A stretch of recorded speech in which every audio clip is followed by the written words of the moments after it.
السلام عليكم ورحمة الله تعالى وبركاته. الإخوان متابعي مزرعة أبو ريان، مرحبا بكم فيما كنتم. إن شاء الله اليوم غادي نتكلموا لكم على مشروع ديال الدجاج، واش مربح أو لا ماشي مربح، سواء بالنسبة للإنتاج ديال البيض أو لا بالنسبة للإنتاج ديال هذا الخير هذا الإخوان ديال الفروج. إن شاء الله غادي نهضروا لكم إن شاء الله على الموضوع ديال التربية ديال الدواجن، واش مربحة أو لا، وبلي ديتاي الإخوان بلي ديتاي، وغنشاركوا معكم فيه التجربه ديالنا الاخوان اللي كانت بدات في اواخر 2017 او لا انطلاقا من 2017. كيفاش بدينا الاخوان وكيفاش وصلنا لهذا الخير هذا والطريقه ديال الخدمه ديالنا. خليكم معنا في الفيديو وما تمشيوش بعيد الاخوان. السلام عليكم الخوت متابعي مزرعه ابو ريان، مرحبا بكم مره اخرى. اللي ما تابوناش في القناه يتابونا ويفعل زر الجرس باش يبقاو يوصلوا الجديد دائما الاخوان، وباش يكون دائما واحد التواصل معكم بشكل دائما الاخوان. بزاف ديال الناس اللي كيتبعونا على القناه فهما تابعونا من منذ القدم الاخوان. شحال هذه الاخوان وكيفاش بدينا المشروع ديال الدواجن الاخوان. هو من المشاريع المربحه جدا اللي تقدر فيه تدخل فيه واحد الصالير جد محترم الاخوان، والطريقه ديال الخدمه باش تدخل واحد الصالير محترم هي دي اللي غادي نوريكم ان شاء الله. اول حاجه الاخوان خاصك تخدم على البيض المائده. من بعد البيض المائده الاخوان خاصك تخدم على البيض المخصب، ثم من بعد البيض المخصب خصك تخدم الاخوان على الكتكوت، ومن بعد الكتكوت الاخوان خصك تخدم على الفروج الاخوان، الفروج ديال التسمين. هادشي كامل الاخوان باش تجمعوا في مشروع واحد ويكون واحد المشروع متكامل. خصك تعرف السلاله او لا راس اللي غادي تخدم فيها، واللي غيكونوا فيها هاد الشروط متوفره وتكون سهل التسويق ديالها وسهل الخدمه بها. مثلا اختارينا السلاله ا هاد السلاله ا خاصها تكون البيض ديالها مطلوب كاساس بيض المائده يعني الماكله، ويكون البيض المخصب ديالها يمكن التسويق ديالو بواحد الشكل جيد، ويكون الفروج ديالها مطلوب والفلوس ديالها مطلوب في السوق الاخوان. باش تربح في هذا المشروع خاص السلاله ديالك ديال الدجاج تكون كتنتج 200 بيضه وفوق حسابيا، يكون الفلوس ديالها على عمر 21 يوم، تسوقوا في السوق الاسبوعي مباشره من 12 درهم للفوق باش يبقى فيه واحد الهامش ديال الربح، يكون الفروج ديالها سرعه النمو ديالو جيده جدا باش تقدر انك الفروج تسوقوا على عمر 3 شهور ونص حتى 4 شهور في واحد الوزن ما بين كيلو 400 حتى ل2 كيلو. بالاضافه للبيض المخصب، خاص البيض المخصب ديالها يكون مطلوب شويه وتقدر تسوقوا مثلا بواحد 2 دراهم ونص حتى 3 دراهم حتى 5 دراهم كاكثر تقدير. مثلا الا كانوا هذه المسائل هذه كامله كتوفر في الشروط ديالك في السلاله اللي انت اختاريتي، فكنضمن لك اخي المربي انه من 100 دجاجه تقدر تصور واحد 7000 6000 درهم 5000 درهم ربح صافي في الشهر الا عرفتي تخدم ب 100 دجاجه. مثلا 100 دجاجه نفترض انها كتعطينا 200 بيضه في السنه، يعني نديرو حنا المتوسط كاع غيكون واحد 50 بيضه في النهار. داك 50 بيضه في النهار الاخوان تجمع واحد 10 ايام غتصور فيها 500 بيضه. داك 500 بيضه غادي تدخلها للفقاصه تخرجها على شكل كتاكيت غادي تبيعها. العمليه الحسابيه ديال هاد 500 بيضه غتعطينا 500 كتكوت، هي هذه اللي غادي نخليكم لكم هنايا. يعني 500 بيضه شحال بورسونتاج اللي تقدر تعطينا ديال الكتاكيت، داك الكتاكيت شحال غادي نخسروا عليهم وبشحال غادي نبيعوهم الاخوان في السوق، شحال الهامش ديال الربح اللي غادي يخليو لنا داك 500 بيضه اللي غادي نجمعوا في داك 10 ايام الاولى، وغنحيدوا منها حتى الكونسوماسيون ديال داك 100 دجاجه في داك 10 ايام الاولى الاخوان. ندوزو 10 ايام الثانيه. 10 ايام الثانيه الاخوان غادي نبيعوا فيها البيض المخصب، نبيعوه بواحد الثمن ديال 3 دراهم، نبيعوه بواحد 3 دراهم. هذا هو الربح، هذه هي الحصيله اللي غادي نحصلوا عليها انطلاقا في ذاك 10 ايام. نحيدوا منها كذلك الصوائر اللي غادي تاكل لينا الدجاجه اللي هي الام اللي عطاتنا ذاك 500 بيضه مخصبه في ذاك 10 ايام. ندوزوا الاخوان المرحله 10 ايام الثالثه. 10 ايام الثالثه ان شاء الله غادي نبيعوا فيها البيض المائده 500 بيضه الاخوان، غنقسموها 250 غنبيعوها بيض مائده، هذا هو البينيفيت ديالها وهذا هما الارباح ديالها. وال 500 بيضه وال 250 بيضه الثانيه غادي نفقصوها، غتخرج لنا واحد العدد ديال واحد الكتاكيت. غنكبروهم حتى يوصلوا لمرحله الانتاج. العتوقات غادي نبيعوهم بهذا الثمن الكسيبه، والفرارج غادي نبيعوهم بهذا الثمن الكسيبه.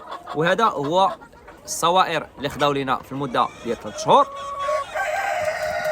وهادو هو الصوائر اللي باش تقام علينا البيضاء باش فقصناها، وهادو هما الارباح وباش بعنا، والارباح اللي ربحنا الاخوان من هاد المشروع ديال الدجاجه الاخوان.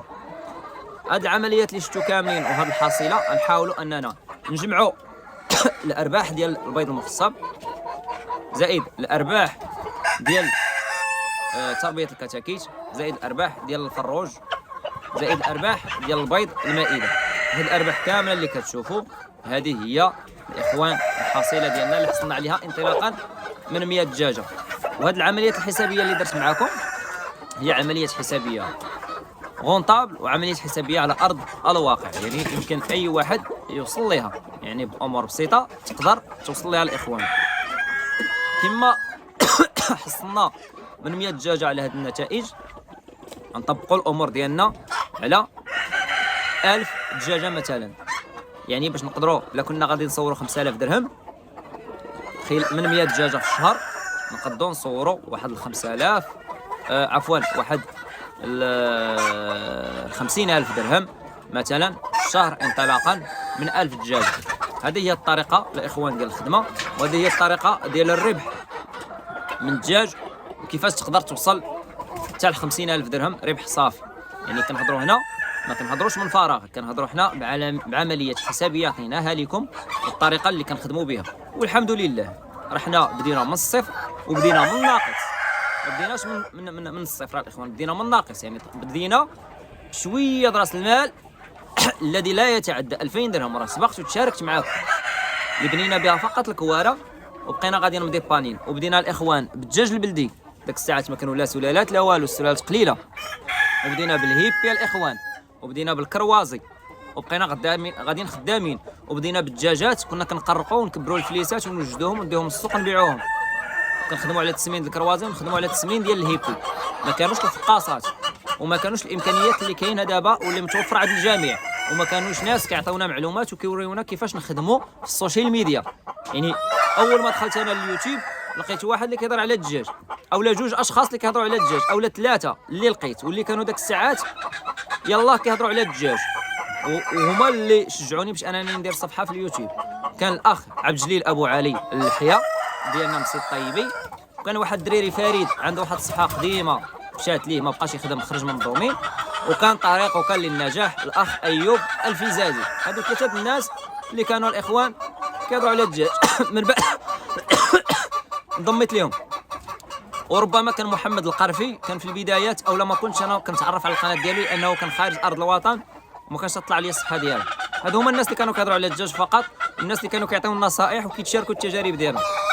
من بعد ضميت لهم ومشيت على الخطه ديالهم والمسيره ديالهم الاخوان. هادشي اللي كاين. يعني اما دابا راه كلشي متوفر عندك. ابو راير كيعطيك المعلومه جاهزه غير شد وخدم بها، كيعطيك الطريقه ديال التلقيحات، كيعطيك الادويه كيواكب معاك، تاخذ منه البرودوي يواكب معاك. كاين الفقاصات، كاينين صناع الفقاصات محترفين في المغرب كيبيعوا فقاصات ذات جوده عاليه، كاينين مربيين في المستوى ما شاء الله اللهم بارك. يعني الحمد لله الامور ما بقاتش كما شحال هذه. يعني دابا ما عندكش حتى عذر انك ما تبداش الدومين ديال الدجاج، وما عندك حتى شي عذر انك ما تبداش الحلم الا كان عندك هذا الحلم هذا كيراودك.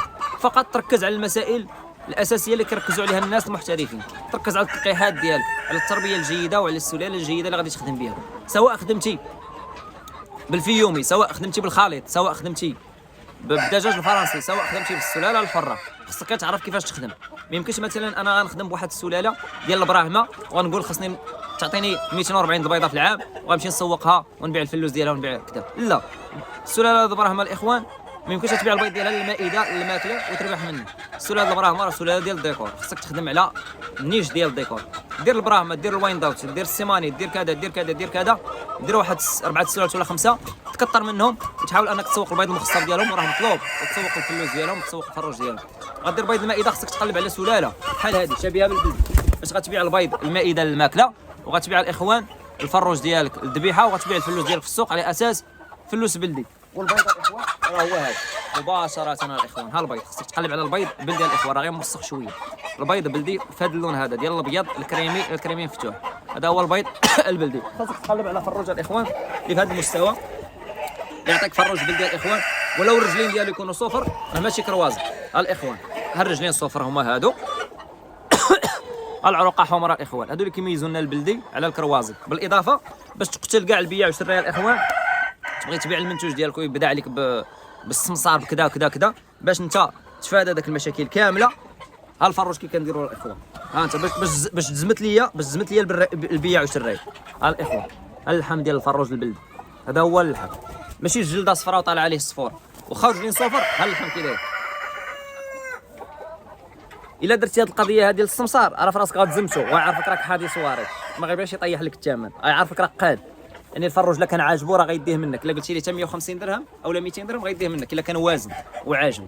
اما الا لقاك حيله وقال لك هذا رجليه صفر غير كروازي، صافي انت اوتوماتيك واش غتقول؟ يدخلك الشك، يقول لك نعطيك 70 درهم، واخا يكون هو يسوى 100 درهم، يقول لك نعطيك 70 درهم وها كروازي، وغيبدا يطيح لك وينقص لك وكذا وكذا وكذا، وغيديه هو ب 70 درهم باش هو يربح فيه 600 احسن ما يربح فيه غير 1000 فرنك اولا 100 ريال الاخوان.